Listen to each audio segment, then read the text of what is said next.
హైదరాబాద్ లో కన్సల్టేషన్ మరియు 3,500 రూపాయల colour Doppler test Avis hospitals లో ఉచితంగా పొందండి. Welcome to Suman TV. నేను మీ సుమన్ టీవీ నాగ్. జానీ మాస్టర్కి సంబంధించినటువంటి ఇన్సిడెంట్లో కనుక మనం చూస్తే చాలామంది, అంటే నేను వీడియోస్ చూసేటప్పుడు కానివ్వండి, లేదంటే బయట నుంచి నాకు వచ్చినటువంటి మెసేజ్లు కానివ్వండి, నేషనల్ అవార్డు రద్దయింది అని ఎప్పుడైతే న్యూస్ వచ్చిందో రకరకాల అభిప్రాయాలు అయితే నేను చూడటం జరిగింది. అయితే దీనికి సంబంధించినటువంటి వాటిల్లో శేఖర్ భాషా గారు స్పందిస్తే బాగుంటుంది అనుకున్నటువంటి వాళ్ళు కూడా ఉన్నారు. ఆయన స్పందన ఏ విధంగా ఉంటుంది అని అడిగినటువంటి వాళ్ళు కూడా ఉన్నారు. కాబట్టి ఈరోజు మనతో పాటు శేఖర్ భాషా గారు ఉన్నారు అండ్ హైకోర్టు అడ్వకేట్ రవీంద్రనాథ్ గారు ఉన్నారు. ఇది ఎంతవరకు కరెక్ట్, ఇందులో ఏమన్నా కుట్ర దాగుందా అనేది సో అది వారి మాటలోనే అడిగి తెలుసుకుందాం. హలో శేఖర్ భాషా గారు. Hi Nag. Hello sir. Hi అండి నాగరాజ్ గారు. చాలామంది అన్న ఇన్సిడెంట్ ఇది ఎప్పుడైతే వచ్చిందో నేషనల్ అవార్డు రద్దయిందని చెప్పేసి వెంటనే నేను చాలా మెసేజ్ల్లో చూసినటువంటిది, దాంతోపాటు నాకు మెసేజ్లు పర్సనల్గా పెట్టినటువంటి వాళ్ళు శేఖర్ భాషా గారి వాయిస్ ఏంటో ఒకసారి కనుక్కోండి, దీని మీద డైజెస్ట్ చేసుకోలేకపోతున్నాము, కష్టపడి పైకి వచ్చారు కదా అని చెప్పేసి అడిగినటువంటి వాళ్ళు ఉన్నారు. మీ స్టాండ్ ఏంటి సార్, దీని మీద మీ ఒపీనియన్ ఏంటి? సార్, రద్దయింది అని వచ్చిన దాని టైం కూడా మనం చూడాలి. ఏ టైంలో వచ్చింది అంటే ఆయన బెయిల్ మీద బయటకు వస్తున్నాడు, ఒకవేళ బయటికి రాకూడదు అంటే ఆయన వచ్చిన కాజు ఇది అంటే అది రద్దయిపోతే బెయిల్ మీద బయటకు వచ్చే ఛాన్స్ కూడా లేదు అని చెప్పి చేశారా? అది కూడా శనివారం. జనరల్గా శనివారాలు చేయరు కదా, ఇలాంటి అనౌన్స్మెంట్లు మండే వస్తాయి. బట్ శనివారం కూడా అంత టైం తీసుకొని వాళ్ళు ఇది కేటాయించి ఇది రద్దో లేకపోతే పోస్ట్పోన్ ఏదైనా సరే అది వచ్చిందంటే ఆ టైం అనేది కొంచెం డౌట్ఫుల్గా అనిపించింది నాకు. ఏదైనా ఇంటెన్షన్స్ ఉన్నాయా, బ్యాడ్ ఇంటెన్షన్ దీని వెనకాల ఉందా? ఇక ఇంకొకటి, అందరూ బాధపడుతున్నారన్నారు కదా, అయ్యో పాపం మాస్టర్కి ఒక మంచి మూమెంట్ లైఫ్లో, ఆయన జీవితంలో అంత అంటే అత్యుత్తమ పురస్కారం నాకు తెలిసి ఆయన లైఫ్లో అంతకుమించిన పురస్కారం మేబీ వస్తే ఫ్యూచర్లో ఆస్కార్ వస్తుందేమో. అయితే అది ఆయనకి రాలేదే అని చెప్పి ఆయన మీద సానుభూతి కాదు, నిజంగా ప్రతి తెలుగువాడి మీద సానుభూతి పడాలి. ఎందుకంటే తెలుగువాడికి వచ్చిన పురస్కారం అది. ఖచ్చితంగా అంటే ఇన్నేళ్లలో తెలుగువాడికి రాలా అది. ఒక ప్రభుదేవ గారికి వచ్చింది, బట్ నేటివ్ తెలుగువాడికి వచ్చింది, జానీ మాస్టర్కి వచ్చింది. తమిళ సినిమా కావచ్చు, బట్ మన తెలుగువాడికి వచ్చినది మన అందరం కూడా కాలర్ ఎగరేసి సెలబ్రేట్ చేసుకోవాల్సిన టైంలో పాపం ఆయన ఉన్న పరిస్థితి నిజంగా దయనీయం. అండ్ ఆ జడ్జే డిసైడ్ చేశారు ఆయనకి అర్హత ఉంది, వెళ్ళి తీసుకొని ఆయన రైట్స్ని మనం ఎందుకు ఆపాలి అని జడ్జి అన్నప్పుడు, ఒక న్యాయమూర్తి డిసైడ్ చేసినప్పుడు మీరెవరు ఆపడానికి అనే స్పందన కూడా వస్తుంది జనాల్లో. వాటే పాయింట్ సార్, నిజమే కదా సార్. ఇందులో అతనికి బెయిల్ ఇచ్చారు అని అంటే బెయిల్ వస్తుంది అనేటువంటి న్యూస్ కూడా మనం చూసాము. అంటే అతనికి అర్హత ఉంది అని ఆయన నమ్మారు కాబట్టే కదా. నిజమే సార్, అదే వెరీ వ్యాలిడ్ పాయింట్. ఇక్కడ డౌట్లు వచ్చేది ఏంటంటే ఎవరు ఆపుతున్నారు? ఆయన బయటికి రావడమే అసలు కనీసం బయటకు కూడా రాకూడదు, ఆయన ఇంటరిమ్ బెయిల్లో కూడా బయటికి రాకూడదు అంటే అవార్డునే ఆపే రేంజ్ ఎవరికి ఉంది ఇండస్ట్రీలో? అంత పెద్దవాళ్ళు దీని వెనకాల ఉన్నారా అనే డౌట్లు ఖచ్చితంగా వస్తున్నాయి. సో ఒకవేళ కనుక ఆ డౌట్లు పెద్దవైతే ఆ పెద్దలకి ఖచ్చితంగా ఇది చెడ్డ పేరు తీసుకొస్తుంది. అంత కక్షపూరితంగా చేయాల్సిన అవసరం ఉండదనే నేను అనుకుంటున్నాను. బట్ మనం లీగల్ టర్మ్స్లో చెప్తారు సార్, న్యాయం చేయడమే కాదు న్యాయం చేస్తున్నట్టు కనిపించడం కూడా చాలా ఇంపార్టెంట్. అవును, అంటే దీనికి సంబంధించి నాగరాజ్ గారు ముఖ్యంగా ఈ నేషనల్ అవార్డ్స్ విధి విధానాలు ఎలా ఉంటాయి, ప్రొసీడింగ్స్ ఎలా ఉంటాయంటే నాకు తెలిసిన కొంతవరకు చెప్తాను. అవార్డుని ఎవరికైతే ఇష్యూ చేస్తారో, హానర్ చేయాలనుకుంటారో వీళ్ళకి ఒక టైం ఉంటుంది. అంటే వాళ్ళ యొక్క బైలాస్ బుక్స్ ఉంటాయి అవార్డ్స్ ఇష్యూ చేసినప్పుడు. Based on the bylaws books ప్రకారం ఎవరైనా సరే ఒక మర్డర్ కేసులు ఇరుక్కుపోయినా, పోక్సో లాంటి కేసులు ఇరుక్కుపోయినా, వాళ్ళ మీద తీవ్రమైనటువంటి నేరారోపణలు, అలిగేషన్స్ ఇట్లాంటివి ఉన్న సమక్షంలో వాళ్ళని హోల్డ్ చేస్తారు. అంటే రద్దు చేయడం లేదా హోల్డ్ చేయడం రెండు వర్డ్స్ ఉంటాయి. ఎవరైతే ఇప్పుడు ఈయన మీద అవార్డు ఇష్యూ చేశారో, ఇష్యూ చేసిన కమిటీ సభ్యులు అట్లీస్ట్ మీడియా ముందుగా వచ్చి ప్రకటించే, అంటే మీడియా ముందుకు రావడం కానీ, లేకపోతే మీడియాలో ఒక ప్రెస్ నోట్ రిలీజ్ చేసి అంటే పూర్తిగా రద్దు చేశారా లేదా జస్ట్ ఈ 2022కు సంబంధించి ఈ పర్టికులర్ దీన్ని అవార్డుని హోల్డ్ చేశారా అన్నది మనకు తెలియాల్సిన పాయింట్ ఒకటి ఉంది. బట్ ఈ రోజు వరకు మనకి ఎటు నుంచి కమిటీ సభ్యుల దగ్గర నుంచి మనకి ఎటువంటి ఒక లెటర్, ప్రెస్ నోట్ రిలీజ్ కాలేదు, ఇన్ఫర్మేషన్ రాలేదు. మనకి రద్దు ఇక్కడ ఎలా ఉంటుందంటే రద్దు చేయబడింది ఉంటుంది. రద్దు చేయబడిందా లేదా కొద్ది రోజులను హోల్డ్లో పెట్టారని కూడా మనకు తెలియాలి. హోల్డ్లో పెట్టినట్టుగానే సమాచారం వస్తుంది సార్. హోల్డ్లో పెడతారంటే బైలాస్ రూల్స్ ఎలా ఉంటాయంటే అవార్డ్స్ ముఖ్యంగా నేషనల్ అవార్డ్స్ ఇవి, అంటే ఒక జాతికి అంటే ఒక నేషన్ సంబంధించి ఒక ప్రెస్టీజియస్ అవార్డ్స్ ఇవి. ఇక్కడ ఏంటంటే అందుకున్న వ్యక్తి అక్కడికి వచ్చినప్పటికీ క్లీన్ చిట్, అంటే అభియోగాలు ఉండడం వేరు. ఒక అభియోగాలతో ఉండి ఆ ఆలిగేషన్స్తో ఉన్న వ్యక్తికి అవార్డు ఇవ్వడం ఎంతవరకు అని చెప్పి మళ్ళీ దీని మీద కమిటీ వాళ్ళకి ఒక బైలాస్ బుక్స్ ఉంటాయి. ప్రతి ఆర్గనైజేషన్కి ఒక బైలాస్ బుక్స్ ఉంటాయి.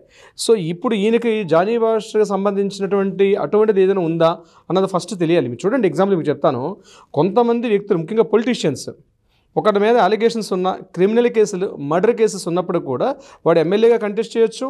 Contest at the same time వాడు ఎన్నికై కూడా పార్లమెంట్ అసెంబ్లీ హాల్లో కూర్చునే రైట్స్ మనకు రైట్స్ ఉన్నాయి. వాట్ ఏ పాయింట్ సార్ అసలు. ఎగ్జాక్ట్లీ వాడి మీద అభియోగాలు ఉంటాయి. కోర్టుకు వెళ్తుంటాడు ఒక పక్క. నేను పేర్లు చెప్పడం ఎందుకంటే ఈరోజు మా మాజీ ముఖ్యమంత్రులు కూడా అందరూ ఉన్నారు అందులో. నేను ఆ విషయం చెప్పదలుచుకోలేదు, పేర్లు ప్రస్తావించదలుచుకోలేదు. ఉన్నప్పటికీ కూడా రాష్ట్రంలో అత్యున్నతమైనటువంటి ప్రధానమైన ముఖ్యమంత్రులు, మంత్రులు, చీఫ్ మినిస్టర్లు, అదేవిధంగా మినిస్టర్లు, ఎమ్మెల్యేలుగా కంటెస్ట్ చేసిన వాళ్ళు చాలామంది ఉన్నారు. ఇప్పుడు జానీ మాస్టర్ గారి విషయానికి వచ్చినట్లయితే ఒక నేషనల్ అవార్డు ఇది. ఈ అవార్డు అందుకున్న వ్యక్తుల్లో దీన్ని పూర్తిగా హోల్డ్ చేశారా లేకపోతే రద్దు చేశారా? ఒకవేళ హోల్డ్ చేసిన పక్షంలో అయితే ఎందుకు హోల్డ్ చేశారు? మనం కూడా వాళ్ళకి ఒక తెలుసుకోవాల్సిన కారణం చెప్పాల్సిన అవసరం ఏంటంటే మనం ఆర్టీ యాక్ట్లు తెలుసుకునే అవకాశం కూడా ఉంటుంది. ఇది యాక్చువల్గా నేషనల్ అవార్డు కాబట్టి అది ప్రైవేట్ ఆర్గనైజేషన్ కండక్ట్ చేశారా లేకపోతే సెంట్రల్ గవర్నమెంట్ సంబంధించి చేశారా? ఒకవేళ సెంట్రల్ గవర్నమెంట్ సంబంధించి ఇష్యూ చేసినట్లయితే మనం ఆర్టీ యాక్ట్ ద్వారా ఎందుకు వీళ్ళు హోల్డ్ చేశారని కూడా మనం తెలుసుకుని రైట్ మనకు ఉంటుంది. ప్రైవేట్ ఆర్గనైజేషన్ చేస్తుంటే వాళ్ళకి మనం డైరెక్ట్గా కమిటీ మేనేజ్మెంట్కి ఒక లెటర్ రాసి ఎందుకు మీరు హోల్డ్ చేశారా లేదా రద్దు చేశారా తెలుసుకునే హక్కు మనకైతే ఉంటుంది. అది తెలిస్తే ఇంకా మనకి దీనికి సంబంధించింది ఈ అవార్డు ఎందుకు ఇక్కడ జామ్ అయింది, ఎందుకు హోల్డ్ అయింది మనకి తెలుస్తుంది. వాళ్ళు చెప్తున్న రీజన్ ఏంటంటే మిగతా ఏమన్నా పర్లేదు కానీ పోక్సో ఉండడం వల్లనే ఇది రైజ్ అయింది ఇష్యూ. సో మిగతా కేసులు ఉన్నా కూడా పంపించుండే వాళ్ళు పోక్సో ఉండడం వల్లే అయింది. లేదండి, ఇక్కడ విషయం మర్డర్ కేసు, అలాగే దేశ భద్రతకు సంబంధించిన రహస్యాలు, అంటే ఇటువంటి సీక్రెట్ చాలా పెద్ద భారీ. అందులో ఈ పోక్సోని తీసుకెళ్ళి ఏం చేశారంటే వాడి స్థానాన్ని కూర్చోబెట్టారు. కరెక్ట్. ఇప్పుడు దేశ రహస్యాలని బట్టబయలు చేస్తూ టెర్రరిస్ట్ ముఠాలతో కలిసినటువంటి వ్యక్తులు అనుకోండి, అతను కూడా అవార్డుకి మీకు అర్హత ఉంటుంది. అదేవిధంగా మర్డర్ కేసు, ఏ మర్డర్ కేసు ఉన్నా మీకు ఎన్ఫోర్స్మెంట్ డైరెక్టరేట్, ఆర్థిక నేరాలు ఇట్లాంటి దానికి పెద్దగా ఉండదు. బట్ తీవ్రమైనటువంటి నేరాలకు సంబంధించిన లిస్టులో ఈ పోక్సోని తీసుకెళ్ళి దాని పక్కన కూర్చోబెట్టారు. అంటే అది చాలా జుగుప్సాకరమైనది, అసహ్యకరమైనటువంటి ఒక యాక్ట్గా చెప్తారు. కాబట్టి దానికి సంబంధించి అవార్డు కమిటీ వాళ్ళు దానికి బహుశా పెట్టి ఉండొచ్చు నా అభిప్రాయం. ఇది వాళ్ళ తెలుగు రాష్ట్రాల్లో శేఖర్ భాష అని అంటే మెన్కి ఏదైనా జరిగింది అని అంటే ఈయన వాయిస్ వినిపిస్తే బాగుంటుంది అనుకున్నటువంటి వాళ్ళు కూడా ఉన్నారు. నేను చెప్పటం అనే కాదు, అది ప్రతి ఒక్కరు కూడా ఇవాళ సోషల్ మీడియాను ఫాలో అవుతున్నటువంటి వాళ్ళు ప్రతి ఒక్కరు చెప్తారు. ఈవెన్ మీరు మీడియాకి వెళ్ళిన తర్వాత కొంతమంది కామెంట్ బాక్స్లో కూడా థ్యాంక్ యూ సో మచ్ అని చెప్పేసి మీకు పెట్టినటువంటి వాళ్ళు ఉన్నారు. అయితే మీ స్టాండ్ ఏంటి సార్ అంటే ఇటువంటి జరుగుతూ ఉన్నాయి కదా రెగ్యులర్గానే, అంటే మనం చూస్తూనే ఉన్నాము. సెలబ్రిటీ కాబట్టి ఇటువంటి అంశం బయటకు వస్తుంది కాబట్టి దీని మీద మీరు స్టాండ్ తీసుకున్నారు కాబట్టి okay, me point of view నుంచి చూసేటప్పుడు ఇట్లాంటి దారుణాలు జరుగుతున్నాయి కాబట్టి మీరు ఏ కోణంలో చూస్తారు దీని అసలు? సార్ ఇది ఇప్పుడు జానీ మాస్టర్కి సంబంధించి ఈ పోక్సో అనేది కొంత దాన్ని ఏమంటారు కాంట్రవర్షియల్గానే ఉంది. ఎందుకంటే పోక్సో అనేది చిన్న పిల్లల మీద జరిగిన అత్యాచారాలకు సంబంధించి కేసు పెట్టడానికి ఉన్న చట్టం. మరి ఈ చిన్న పిల్లవాళ్ళు కాస్త పెద్దవాళ్ళు అయిపోయి 5 ఏళ్ల తర్వాత 10 ఏళ్ల తర్వాత లేకపోతే 20 ఏళ్ల తర్వాత నాకు అప్పుడు ఇలా జరిగింది కదా అని చెప్పి వాళ్ళు వచ్చి కేసు పెడితే దాని శాంటిటీ అనేది మనకి ప్రశ్నార్థకం. ఇక్కడ ఎలా అంటే చిన్నపిల్లలు చెప్పింది టక్కుమని కోర్టు వాళ్ళు నిజమని భావిస్తారు, ఎందుకంటే పిల్లలకి అబద్ధాలు చెప్పడం రాదు. బట్ అదే ఈ పెద్దవాళ్ళు అయిపోయిన తర్వాత వాళ్ళు పెడుతున్నారంటే 5 ఏళ్ల తర్వాత 10 ఏళ్ల తర్వాత కూడా నేను గుర్తు తెచ్చుకొని వాళ్ళని ఏదో ఒక మోటివేషన్ వెనకాల ఉందా అనే కోణంలో మనం చూడడం ఒకటి. ఇంకొకటి సార్, మీకు ఆల్రెడీ నేను పంపించాను పోక్సో యాక్ట్ 19 గురించి మనం లాస్ట్ ఎపిసోడ్లో చెప్పుకున్నాం. బట్ ఇప్పుడు 21 గురించి చెప్తాను మీకు. ఈ 21 కేసులో రీసెంట్గా హిమాచల్ ప్రదేశ్లో అనుకుంటాను ఒక తీర్పు వచ్చింది. ఈ పోక్సో యాక్ట్ అంటే పిల్లకి ఇటువంటి అత్యాచారం పిల్ల మీద జరిగింది, చిన్నపిల్లకి 18 ఏళ్ళ లోపు పిల్లకి జరిగింది అనుకున్నప్పుడు ఆ తల్లికి తండ్రికి కూడా బాధ్యత ఉంటుంది. ఇది పోలీస్ మీద రిపోర్ట్ చేయాలి ఇమ్మీడియట్గా. They shall report, they may report కాదు, దే షల్ రిపోర్ట్ అంటే ఖచ్చితంగా చేయాలి. చెయ్యకపోతే 6 నెలల నుంచో సంవత్సరం వరకు జైలు శిక్ష వాళ్ళకి వేసే అవకాశం ఉంది. సో ఈ కేసులో మనం చూస్తే మరి ఎప్పుడో ఆవిడ 16 ఏళ్ల వయసులో జరిగింది, 17 ఏళ్ల వయసులో జరిగింది. నేను దాన్ని కొద్దిగా ఎక్స్ప్లెయిన్ చేస్తాను సార్. ఆ కేసు సంబంధించి సుర్జిత్ ఖన్నా వర్సెస్ పంజాబ్ హర్యానా అని చెప్పి state of Punjab Haryana versus Surjit Khanna. ఈ కేసు 2023లో జరిగింది. దీనికి సంబంధించిన డీటెయిల్స్ ఏంటంటే ఇటువంటి మైనర్గా ఉండేటప్పుడు చేసినటువంటి నేరాలు ఏవైతే ఉంటాయో, అంటే ఏదైనా ఒక అబ్యూజ్కి గురైనటువంటి ఎవరైతే విక్టిమ్ ఉంటారో ఆ విక్టిమ్కి పేరెంట్స్ ఉంటారు. సో పేరెంట్స్ దాన్ని తెలిసి కూడా తెలియకుండా హోల్డ్ చేసి పెట్టి కొద్ది సంవత్సరాల తర్వాత ఇప్పుడు ఈ కేసు జానీ మాస్టర్ గారి విషయంలో ఏదైతే మనం మాట్లాడుకుంటున్నామో ఆ బాధితురాలు పెట్టినటువంటి ఎఫ్ఐఆర్ మీద నేను చెప్తున్నాను. సో అట్లాంటివి చెప్పినప్పుడు పేరెంట్స్ తెలిసి కూడా దాన్ని అంటే నాట్ ఓన్లీ పేరెంట్స్ ఒక్కడే కాదండి, ఎవరైనా బంధువులు కావచ్చు, పేరెంట్స్ కావచ్చు, ఇమీడియట్గా లోకల్ పోలీస్ ఇన్స్పెక్టర్కి మనం చెప్పినప్పుడు కూడా అతను హోల్డ్ చేసినా సరే ఎవరైనా హోల్డ్ చేస్తే అది కూడా తీవ్రమైన నేరారోపణ కిందకు వస్తుంది. అది మీరు చెప్పబోతుండే పనిష్మెంట్ సెక్షన్ 19/1 ఈ రెండింటికి సంబంధించి ఇదే ఉంటుంది. Surjit Khan versus Punjab Haryana, state of Punjab Haryana సైటేషన్లో వస్తుంది అనమాట. ఆడియన్స్కి మీ పాయింట్ ఆఫ్ వ్యూ నుంచి అసలు దీంట్లో మీరే చెప్తున్నారు. ఇక్కడ ఇది చూసినా కూడా మనకి ఇది 5 ఏళ్ల పాటు దాచిపెట్టారు. 5 ఏళ్ల పాటు అంటే పోలీసులకి ఈ ఇన్ఫర్మేషన్ ఇవ్వకుండా 5 ఏళ్ల పాటు దాచిపెట్టారు. ఇది ఎంత పెద్ద నేరం. ఈ కంప్లైంట్లో ఏదైతే ఈ రిమాండ్ రిపోర్ట్ ఆర్ఎల్స్ దీంట్లో అసలు ఎఫ్ఐఆర్ చేసినప్పుడే వాళ్ళ అమ్మకి తెలుసు అనే విషయం కూడా వాళ్ళు పొందుపరిచారు. రిమాండ్ రిపోర్ట్లో చాలా క్లియర్ కట్గా తల్లికి ఈ విషయం తెలుసు. The mother of LW1 or 2 she knows this incident అప్పుడే అని చెప్పున్నప్పుడు ఈవిడ్ని A2గా చేర్చాలి. A1 జానీ మాస్టర్ అయితే A2గా వీళ్ళ తల్లిని కూడా చేర్చాల్సిన అవసరం ఉంది ఈ సెక్షన్స్ ప్రకారం. మరి ఎందుకు చేర్చలేదు? ఒకవేళ చేర్చాలంటే ఏం చేయాలి లాయర్ గారు? అంటే ఎఫ్ఐఆర్లో కరెక్షన్స్ అనేవి పెద్దగా ఉండదండి. దీన్ని మళ్ళీ ఛార్జ్ షీట్లో చేసుకునేటప్పుడు వాళ్ళు దర్యాప్తు చేస్తారు. ఇప్పుడు 60 days ఉంటుంది sir. From the date of booking FIR నుంచి 60 daysలోగా ఛార్జ్ షీట్ ఫైల్ చేయాలి. ఇప్పుడు అంతవరకు ఎవరైతే ఉంటారో ఇతను అక్యూజ్డ్ కస్టడీలో ఉంటారు. జ్యుడిషియల్ కస్టడీ, పోలీస్ కస్టడీ ఇవన్నీ కోర్టు ముందు ప్రవేశపెడుతుంటారు. ఈ 14 days maximum limit is the 14 days. దాన్ని 3 days చేస్తారు, 1 week చేస్తారు, 14 days based on the content base చేసుకొని జడ్జి గారు దీన్ని చేస్తారు. అయితే 60 daysలోగా ఎఫ్ఐఆర్ ఛార్జ్ షీట్ ఫైల్ చేసే బిఫోర్ ఒక బెయిల్ వచ్చే అవకాశం ఉంటుంది. దీనికి మ్యాక్సిమం అక్కడ ట్రయల్స్ బేస్ చేసుకుంటే ఎఫ్ఐఆర్లో కరెక్షన్స్ చేసే అవకాశం చాలా తక్కువ. అయితే ఎఫ్ఐఆర్ అనేది ఏంటంటే యాక్చువల్గా మన సెక్షన్ 172 అనుకుంటాను, I don't know exactly, section 172 or 173 ఇది ఎఫ్ఐఆర్ గురించి చెప్తుంది అనమాట. ఐ థింక్ ఎగ్జాక్ట్లీ ఇదే ఉంటుంది. అక్కడ ఏమైందంటే ఎఫ్ఐఆర్ అని just it's first information report మాత్రమే. అందులో ఉన్నంత మాత్రాన్ని ఇతను పూర్తిగా నేరస్తుడు కాదు. క్లియర్గా ఎఫ్ఐఆర్ కండిషన్ చెప్తుంది. ఈవెన్ ఛార్జ్ షీట్ ఫైల్ అయ్యి ఛార్జ్ షీట్లో ఇంటరాగేషన్స్ మొత్తం చేసినప్పుడు మాత్రమే తెలుస్తుంది ఇవన్నీ కూడా. సో ఇదంతా ఒక 60 days మ్యాక్సిమం టైం పడుతుంది. అప్పటి వరకు తను జైల్లో ఉంటాడా లేకపోతే బెయిల్ ఇస్తారా అంది ఇక్కడ అడ్వకేట్ గారు కంటిన్యూ ట్రయల్స్ బెయిల్ చేస్తూ ఉంటే వస్తుంది. సో ఛార్జ్ షీట్లో మాత్రం ఇప్పుడు మీరు చెప్పే ఇవన్నీ కూడా కరెక్షన్స్ అనేవి అక్కడికి వస్తాయి ఆర్గ్యుమెంట్స్లో. కానీ ఇంకా ఛార్జ్ షీట్ ఫైల్ అయినట్లేదు, చేయలేదు ఇంకా. 164 అయితే ఇచ్చారు. 164 ఒక జడ్జి ముందు ఆ అమ్మాయి మొత్తం చెప్తుంది ఇదంతా కూడా జరిగింది అని చెప్పి. అది ఇచ్చిన తర్వాత దానికి శాంటిటీ ఉంటుంది. ఓకే, అది మార్చడానికి కుదరదు. అది మారిస్తే మళ్ళీ దానికి కూడా శిక్షార్హమైన నేరం. అంటే ఇప్పుడు మైనర్ కాదు కదా యాక్చువల్ 164 ఇవ్వడం కూడా మైనర్లో ఉన్న వాళ్ళు ఇవ్వాలి. మైనర్స్ కాదు కదా ఇప్పుడు అమ్మాయి ఆల్రెడీ మేజర్కి వచ్చేసింది కాబట్టి ఆవిడ పిలుస్తారు మాట్లాడారు. కానీ ఇప్పుడు మీరు చెప్పే శాంటిటీ గురించి మాట్లాడాలంటే ఆవిడ ఇంకా మైనర్ కాదు, మైనర్ ఇచ్చేదానికి శాంటిటీ ఉంటుంది. ఇప్పుడు మేజర్ అయిపోయింది కాబట్టి జస్ట్ నోట్ చేసుకుంటారు కానీ అది మార్చడానికి లేదు. ఇంకొకసారి ఇప్పుడు ఇది జరిగింది కదా, ఇప్పుడు ఇంకోటి యాడ్ చేస్తాను ఇట్లాంటివి లేదు. అది once it is done. So కాకపోతే సార్ ఇది మన పోలీసులు కూడా ఆలోచించాలి. ఎఫ్ఐఆరే కదా, రిమాండే కదా, ఇది న్యాచురల్ ప్రాసెస్. దానికి మీరు టెన్షన్ పడకండి. నిర్దోషి అయితే బయటకు వస్తాడు, ఏమవుతుంది? కొన్నాళ్ళు జైల్లో ఉంటాడు. కొన్నాళ్ళు జైల్లో ఉన్నప్పుడు బయట జరిగే పరువు నష్టం కావచ్చు, ఇవన్నీ కూడా ఒక పక్కన పెడితే ఇవాళ జస్ట్ ఒక ఎఫ్ఐఆర్ నమోదై రిమాండ్లో ఉన్నందుకు గాను ఆ సెక్షన్కి గాను ఏకంగా ఒక నేషనల్ అవార్డు ఆయన మిస్ చేసుకున్నారు. ఆయన నేషనల్ అవార్డు మిస్ చేసుకోవడం అంటే మన తెలుగు వాళ్ళ అందరూ కూడా ఆ ప్రైడ్ని మిస్. ఇప్పుడు రాజమౌళి గారికి ఒక ఆస్కార్ వచ్చినప్పుడు మనం అందరం కూడా సెలబ్రేట్ చేసుకున్నాం. ఆయన ఆస్కార్ అవార్డు తీసుకొస్తే మన తెలుగు ఇండస్ట్రీ నెక్స్ట్ లెవెల్కి వెళ్ళింది. ఇవాళ ప్రపంచం అంతా కూడా తెలుగు ఇండస్ట్రీ గురించి మాట్లాడుకుంటుంది. తెలుగు సినిమాలు ఎప్పుడు వస్తాయని చెప్పి చూస్తున్నారంటే ఆ అవార్డు పుణ్యం, ఆ అవార్డు మనల్ని నెక్స్ట్ లెవెల్కి తీసుకెళ్ళింది. అలాగే ఇవాళ ఒక తెలుగు వాడికి అవార్డు వచ్చింది. ఆ అవార్డు తీసుకోవడానికి ఆయన వెళ్ళి తీసుకొని ఉంటే తెలుగు వాళ్ళ ప్రైడ్ నెక్స్ట్ లెవెల్లో ఉండేది. సో అది ఆపేయడం అనేది నిజంగా ఆయనకే కాదు తెలుగు వాళ్ళందరి హక్కు కూడా తీసుకున్నట్టుగానే నేను చూస్తున్నాను. ఒక హ్యాష్ ట్యాగ్ పెట్టి దీనికి సంబంధించినటువంటి వాటిల్లో అంటే యాజ్ పర్ మై నాలెడ్జ్ సంబంధించినటువంటి వాటిల్లో ఎవరికైనా గుర్తింపేశారు. ఇది మీరు ఇందాక ఒక పాయింట్ కీ పాయింట్ అన్నారు, నాకు చాలా బాగా నచ్చింది. అది జడ్జే మీరు వెళ్ళేసి రండి అని చెప్పేసి అనుమతి ఇచ్చారు అని అంటే అతనికి అర్హత ఉందని చెప్పేసి చెప్పినట్లు మనం భావించాలి. సో అలా ఉన్నప్పుడు అంటే ఒక్కొక్క జస్టిసే ఆ విధంగా ఉన్నప్పుడు చాలామంది మన తెలుగు వాడికి ఇలాంటి గౌరవం వస్తుంది అనుకున్నప్పుడు డెఫినెట్గా మన తెలుగు ఆడియన్స్ కూడా హ్యాష్ ట్యాగ్ ఒకటి పెట్టి జానీ మాస్టర్ని సపోర్ట్ చేయాలని కోరుకునేటువంటి వాళ్ళు కూడా ఉంటారు. కాబట్టి అది చేయాలని మాత్రం అనుకుంటాను నేను. ఎందుకు అని అంటే చిన్న గుర్తింపు ఏం కాదు, అది చాలా నేషనల్ లెవెల్. అది కూడా ఒక కొరియోగ్రాఫర్కి మన తెలుగు ఇండస్ట్రీ నుంచి రావడం అనేది చాలా పెద్ద ఫస్ట్ టైం. ఎస్ ఇంకొక చిన్న ఎగ్జాంపుల్ చెప్తా సార్. సపోజ్ నేను ఒక సైంటిస్ట్ అనుకోండి, కరోనా వచ్చింది. కరోనా టైంలో ఇంకా వ్యాక్సిన్ కూడా కనిపెట్టలేదు. నేను ఒక వ్యాక్సిన్ కనిపెట్టాను. సరే ట్రయల్స్ అన్నీ approved, vaccine is approved by ICMR అన్నీ అయిపోయినాయి అనుకుందాం. ఇప్పుడు ఇది బయటికి రిలీజ్ చేయడానికి ఉన్న టైంలో సడన్గా నా మీద ఎవడో పోక్సో యాక్ట్ పెట్టాడు.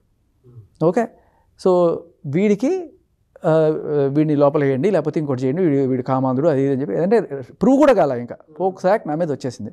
మరి ఇది డ్రగ్ని యాక్సెప్ట్ చేస్తారా? చేయరా? జనాలు చచ్చిపోతుంటారు. అప్రూవ్డ్ అయిపోయింది ICMR తోటి, ఆపేయండి, హోల్డ్లో పెట్టండి. ఇప్పుడు ఆయన నేషనల్ అవార్డు వచ్చింది, హోల్డ్లో పెట్టండి, ఇవ్వకండి బయటికి. అలాగే ఈ డ్రగ్ని హోల్డ్లో పెట్టండి, జనాలు అక్కడ చచ్చిపోతుంటారు. అప్పుడు ఏం చేస్తారు? అదేంటి మన ప్రాణాల మీదకి వస్తే మనం డ్రగ్ తీసుకుంటాం, అది మన ప్రాణాలకు సంబంధం లేదుగా, ఆడెవడో ఎక్కడో పోతే మనకేంటి. అది ఆయన టాలెంట్కి ఇచ్చిన గుర్తింపు, దానికి దీనికి సంబంధం లేదు. That is different, this is different. అలాగే పరిగణించాలి తప్ప ఆయన గుర్తింపు మాత్రమే కాదు, ఇది ప్రతి తెలుగువాడి గుర్తింపు, ప్రతి తెలుగువాడి ఆత్మగౌరవానికి సంబంధించిన ఇన్సిడెంట్. దీన్ని మీరు ఎలా చేస్తారని మనం అందరూ కూడా క్వశ్చన్ చేయాలి. మీరు ఇందాక అన్నట్లు నాకు ఒక విషయం కూడా గుర్తొచ్చింది, ఏంటంటే నేషనల్ అవార్డు అనేది రద్దు జరిగిందా, హోల్డ్లో పెట్టారా అనేటువంటిది అక్కడ నుంచి క్లియరెన్స్ రావాల్సినటువంటి అవసరం కూడా చాలా ఉంది. సో ఎవరైనా అంటే జనరల్గా ఈ వీడియో కింద అయినా సరే, లేదంటే ట్విట్టర్లో అయినా సరే, నేషనల్ అవార్డు కమిటీ సంబంధించినటువంటి ఉంటారు కదా కొంతమంది, సో వాళ్ళైనా సరే క్లియరెన్స్ ఏదైనా ఇస్తారా అనేది మాత్రం వేచి చూడాల్సినటువంటి అవసరం ఉంది. యాజ్ పర్ మై నాలెడ్జ్ అండి, నాకు ఇది చేస్తే బాగుంటుంది అనేది ఒపీనియన్. అండ్ ఎందుకు చేశారు అది యాక్చువల్గా రీజన్ నాకు తెలుస్తున్నది అయితే హోల్డ్లో పెట్టారు. అది ఖచ్చితంగా ఆయన బెయిల్ మీద తర్వాత వచ్చిన తర్వాత ఇది మచ్చలేని చంద్రుడిగా బయటకు వస్తే ఇస్తారు అన్నట్టుగా. మంచిదే కదా సార్, అలా ఉంటే ఇంకా మంచిదే కదా. అవార్డ్ కమిటీ మెంబర్స్ బైలాస్ అలాగే ఉంటాయండి. నాకు తెలిసినంత వరకు ఈ నేషనల్ అవార్డ్ కమిటీస్ కానీ, ఈ ముఖ్యంగా ఫిల్మ్ ఇండస్ట్రీ ఒకటే కాదు, ఈవెన్ పద్మభూషణ్, పద్మవిభూషణ్ అవార్డ్స్ కానీ, ఇంక్లూడింగ్ భారతరత్న అవార్డుతో సహా ఎలా ఉంటుందంటే బైలాస్ ఒకటి ఉంటే వాళ్ళు కంప్లీట్గా ఆ బైలాస్ని ఫాలో అవుతారు వాళ్ళందరూ. వ్యక్తిగతంగా తీసుకున్నారా అన్నదంటే మీరు అన్నట్టుగా ఒక తెలుగువాడిగా మనందరికీ బాధ అనిపిస్తుంది. అరే ఇంత మంచి అవార్డు ఎందుకు ఒక అమ్మాయి చేసినట్టు. అంటే ఒక విషయం ఒప్పుకోవాలండి, అడ్వకేట్లు, చట్టాలు, లీగల్స్ ఇవన్నీ పక్కన పెడితే ఒక సాధారణ వ్యక్తిగా మాట్లాడాలంటే మాత్రం కొంత బాధపడతాం. ఎందుకంటే ఒక అమ్మాయి వల్ల ఇది ఒక గుణపాఠం అండి. యాక్చువల్గా చెప్పాలంటే నాగరాజు గారు, అంతే. నేను భాషా గారికి 2 సార్లు మాట్లాడినప్పుడు అదే అంటున్నాను, ఇది ఒక గుణపాఠం. ప్రతి పురుషుడికి డేరింగ్, జాగ్రత్తగా ఉండండి.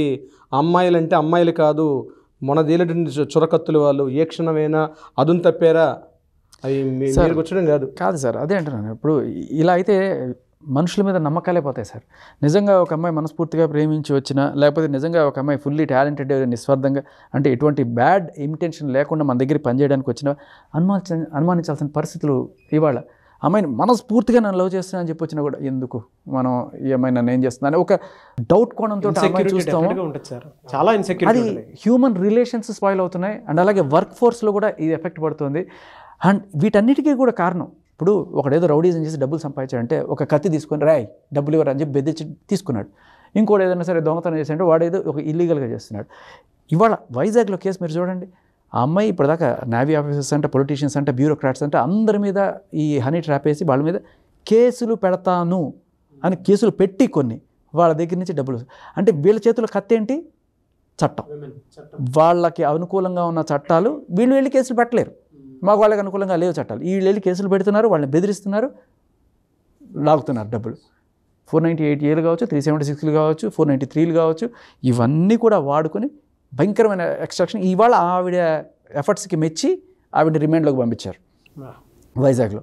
సో అది కూడా ఎవరో ఎన్ఆర్ఐ కంప్లైంట్ చేస్తే ఇలా జరిగిందిట. సో వాళ్ళు ఎవరో నిజంగా డేరింగ్ ఆఫీసర్ అని చెప్పాలి. జనరల్గా మనం వెళ్ళి కంప్లైంట్ ఇస్తే అంత ఈజీగా ఒప్పుకోరు. బట్ ఇవన్నీ ఆయన పట్టుకెళ్ళి ఉంటాడు మొత్తం. సార్ ఇది చూడండి సార్, ఇక్కడ కేసు పెట్టింది, ఇక్కడ కేసు పెట్టింది, ఇదే పని, రిపీట్ అఫెండర్ ఇవిడే అని చెప్పినప్పుడు వాళ్ళు కన్విన్స్ అవ్వడం, తర్వాత లీగల్ ఒపీనియన్ అంటారు, డీసీపీలు, ఏసీపీలు ఆయన అందరూ ఆమోదించాలన్నమాట. అప్పుడు అండి నాట్ ఓన్లీ ఇండస్ట్రీ, బ్యూరోక్రాట్స్ కూడా తప్పట్లేదని చెప్పడంలో ఏమాత్రం సందేహం లేదు. అండ్ మీరు ఇందాక ఒక మాట అన్నారు కదా, రిలేషన్షిప్ కూడా దెబ్బతినే అవకాశం ఉంటుంది. సార్ ఇప్పటి వరకు జీవితాన్ని అంటే కొంతమంది లివింగ్లో ఉండొచ్చు, కొంతమంది జనరల్గా వైఫ్ ఇప్పుడు పెళ్లి చేసుకుందాం అనుకున్నటువంటి వాళ్ళు కూడా ఉంటారు. ఆ రిలేషన్షిప్లో తెలియకుండానే ఒక ఇన్సెక్యూరిటీ వస్తుంది. వీళ్ళు నన్ను ఎక్స్‌ప్లాయిటేషన్లో ఉంచుతున్నారా, లేదంటే ఇదంతా నిజమేనా అనేటువంటి ట్రామా అయితే డెఫినెట్గా వస్తుంది సార్, నో డౌట్. నమ్మే పరిస్థితుల్లో లేరు సార్. మన రేపు అంటే పెళ్ళైన వాళ్ళు కూడా మా ఆవిడ నా మీద ఏమైనా కేసు పెడుతుందా అని భయపడాల్సిన సిచ్యువేషన్. అలాంటి దీంట్లోకి ఈ చట్టాలు నెడుతున్నాయి. ఇప్పటికీ కొంత కళ్ళు తెరిచారు. నిన్న సుప్రీంకోర్టు అది సెంట్రల్ గవర్నమెంట్ వాళ్ళు ఒక అఫిడవిట్ పంపించారట, మ్యారిటల్ రేప్ని మీరు క్రిమినలైజ్ చేయకండి అని చెప్పి సార్ చెప్పారు కదా. సో కొంత దాన్ని ఏమంటారంటే దిద్దుబాటు చర్యలకి స్టార్ట్ చేశారు. సార్ ఇక్కడ ఒక డౌట్ సార్, మిమ్మల్ని కూడా నేను అడగాలనుకుంటున్నాను. షూర్. మ్యారిటల్ రేప్కి 10 ఏళ్ళు జైలు శిక్ష, 20 ఏళ్ళు జైలు శిక్ష ఎందుకు వేయరు సార్? అంటే ఆవిడకి ఇష్టం లేకుండా జరిగినప్పుడు అదే పెయిన్ కదా, అక్కడైనా ఇక్కడైనా అదే పెయిన్ కదా. సో ఈ పెయిన్కి కాదు శిక్ష, మానసికంగా వాళ్ళు ఎదుర్కొన్న క్షోభకి, సమాజంలో వాళ్ళు ఎదుర్కోబోయే దుస్థితికి, వాళ్ళని సమాజం రేపు ఇంకొకటి పెళ్లి చేసుకోకుండా ఉండే పరిస్థితి కావచ్చు, ఇవన్నిటికీ కలిపి కదా ఆ శిక్ష. సో మ్యారిటల్ రేపుని ఎందుకు క్రిమినలైజ్ చేద్దానంటే అది మొగుడుకు పెయిన్ అయితే అయ్యింది, ఆ పెయిన్కి సంబంధించి వాడిని కొట్టో తిట్టడమో ఏదో ఆ రకంగా చూడాలి తప్ప దాన్ని క్రిమినలైజ్ చేద్దన్నారు. పెయిన్ ఇక్కడైనా పెయినే, అక్కడైనా పెయినే. ఆ పెయిన్కి కాదు శిక్ష, ఇది సమాజంలో వాళ్ళపైన జరగబోయే ఆ తీవ్ర ఇది వాళ్ళ తర్వాత అనుభవించబోయే. ఇప్పుడు రేపు ఒకటి పెళ్లి చేసుకుందాం అనుకున్న వాడికి నేను ఇది చెప్పాలా వద్దా, నా జీవితంలో ఇది జరిగిందని వాళ్ళు పడే మానసిక క్షోభకి ఇది. కానీ మొగుడు పెళ్ళాలిది అలా చూడొద్దు అని క్లియర్ కట్గా అది జరిగినా కూడా దాన్ని క్రిమినలైజ్ చేయొద్దు, ఏదో చిన్న గొడవగా మనం పరిగణించాలి. సేమ్ అదే యాక్ట్ మొగుడు పెళ్ళమే కాకుండా ప్రేయసీ ప్రియుడి మధ్య కూడా తాళి మాత్రమే కట్టలేదు కానీ రిలేషన్ అదే కదా, ప్రేయసీ ప్రియుడు కూడా కలిసి అలాగే ఉన్నారు. ఏదో ఒక రోజున ఇలా జరిగినప్పుడు దీనికి ఎలా పరిగణిస్తారో దీన్ని కూడా అలాగే పరిగణిస్తారు. ఇప్పుడు మీరు చూడండి, ఎగ్జాంపుల్ చెప్తాను. ఇప్పుడు మీకు మెయింటెనెన్స్ యాక్ట్ అని ఒకటి ఉంది. అంటే ఈ టాపిక్ కాకపోయినా నేను మీకు జస్ట్ ఇంటిస్తాను. ఇంతకుముందు ఎలా ఉండదు, ఇప్పుడు మ్యారేజ్ చేసుకొని మ్యారిటల్ స్టేటస్లో ఉంటేనే పుట్టిన పిల్లలకి మీకు లీగల్గా హెయిర్ వచ్చేది, లీగల్ హెయిర్కి వారసత్వ హక్కులు చట్టాలు అని ఉండేది. కానీ రీసెంట్గా 2019లో మనకి యాక్ట్ ఏం చెప్పిందండి, ఇమీడియట్గా పెళ్లి చేసుకోకపోయినా పర్వాలేదు, మీరు లివ్ ఇన్ రిలేషన్స్లో ఉన్నప్పుడు కూడా ఒకవేళ మీకు పుట్టిన పిల్లలైతే డెఫినెట్గా వాళ్ళకి పెళ్ళి అయినటువంటి స్త్రీకి అంటే ఆ పిల్లలకి ఎన్ని హక్కులు ఉంటాయో యాజ్ ఇట్ ఈజ్ ఆ లీగల్ హెయిర్స్ అన్నీ ఉంటాయి అని చెప్పిన చట్టం వచ్చేయండి. మార్పులు స్టార్ట్ అయినాయి ఆల్రెడీ. అదేవిధంగా వాళ్ళ పేరెంట్స్ వీళ్ళకి సంబంధించిన టోటల్ అమ్మాయి కూడా బయటకు వచ్చి ఇక డివోర్స్ కంటే మ్యారేజ్ చేసుకోవాలి వాళ్ళిద్దరు కూడా, కానీ బయటకు వచ్చి మ్యారిటల్ స్టేషన్ మేము లివింగ్ రిలేషన్స్లో ఉన్నాం, నన్ను మ్యారేజ్ చేసుకోలేదు, ఇతను నా మీద నాకు మెయింటెనెన్స్ డివోర్స్, దానికి కూడా డివోర్స్ ఉంది, నేను విడిపోతున్నాను, నాకు మెయింటెనెన్స్ ఇవ్వాలి, డెఫినెట్గా ఇవ్వాలండి మేల్. దానికి కూడా ఇంకొకటి నాట్ ఓన్లీ మేల్, ఒకవేళ మేల్ ఇన్కమ్ సంపాదించట్లే, ఫీమేల్ ఇన్కమ్ సంపాదిస్తుంది, ఆమె ఇన్కమ్ కన్నా వీడి ఇన్కమ్ తక్కువ ఉంది, అప్పుడు ఈ మేల్ కూడా ఆమె మెయింటెనెన్స్ యాక్ట్ అయ్యొచ్చు. అంటే కొన్ని కరెక్షన్స్ జరిగాయి సార్.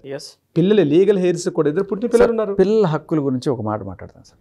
పిల్లలకి హక్కులు ఉంటాయన్నారు కదా, మరి ఈవిడికి 21 ఏళ్ళు వచ్చినాయి, ఈవిడికి కెరీర్ ఉంది, ఆవిడకి ఏవో అవకాశాలు కూడా ఉన్నాయి, ఆవిడ చేసుకుంటుంది, ఆవిడ జీవిత హక్కుని ఆవిడ అనుభవిస్తుంది. సరే, ఆవిడ ఏదో కేసులు పెట్టింది. సో జానీ మాస్టర్కి ఆయన జీవించే హక్కు, ఆయన ప్రెస్టేజ్ నేషనల్ అవార్డు తీసుకునే హక్కు పోయింది. సరే, ఇది కూడా పక్కన పెడితే వీళ్ళిద్దరికన్నా అది సార్ మనం ఏమంటారు సార్, ఎవరినన్నా సరే చావు బతుకుల్లో ఉన్నప్పుడు ఫ్లైట్ క్రాష్ అయిపోతుందంటే ఫస్ట్ పిల్లల్ని సేవ్ చేయండి, తర్వాత ఉమెన్ని సేవ్ చేయండి, తర్వాత మగాడిని సేవ్ చేయండి. సో ఫస్ట్ ప్రిఫరెన్స్ పిల్లలు కదా. ఇక్కడ న్యాయం ఏదైనా జరగాలంటే జానీ మాస్టర్ 7 ఏళ్ల పాప ఎవరైతే ఉందో ఆవిడ హక్కు సార్, వాళ్ళ నాన్న ఉండడం ఆవిడతోటి, వాళ్ళ నాన్న ఆవిడ భుజాల మీద ఎక్కించుకోవడం ఆవిడ హక్కు సార్. ఆ చిన్న పాప హక్కు, వాళ్ళ నాన్న ఆవిడ గోరు ముద్దలు తినిపించాలి, నాన్న ప్రేమ అందుకునే హక్కు ఆ అమ్మాయికి ఉందా లేదా? ఈ పిల్లల హక్కు ఎలా కాలు రాయగలరు మీరు? అది హ్యూమన్ రైట్స్లో మనం వేయాలి ఖచ్చితంగా, అది మానవ హక్కులకు సంబంధించింది. Human rights, very good point. Children చూద్దాం అంటే దీనికి కూడా ఆడియన్స్ ఏ విధంగా స్పందిస్తారు అనేది. హ్యూమన్ రైట్స్కి సంబంధించింది అయితే డెఫినెట్గా child human rights. Very good point sir, valid point. చూద్దాం దీని మీద ఏ విధంగా ఉంటుంది అనేది. ఇవి సార్, థ్యాంక్ యూ అండి, thank you so much Shekhar Basha garu, thank you so much Ravindranath garu, thank you so much Nagaraj garu. Suman టీవీలో మీ పర్సనల్ అండ్ బిజినెస్ ప్రమోషన్స్ కోసం కింది నెంబర్కి కాంటాక్ట్ చేయండి.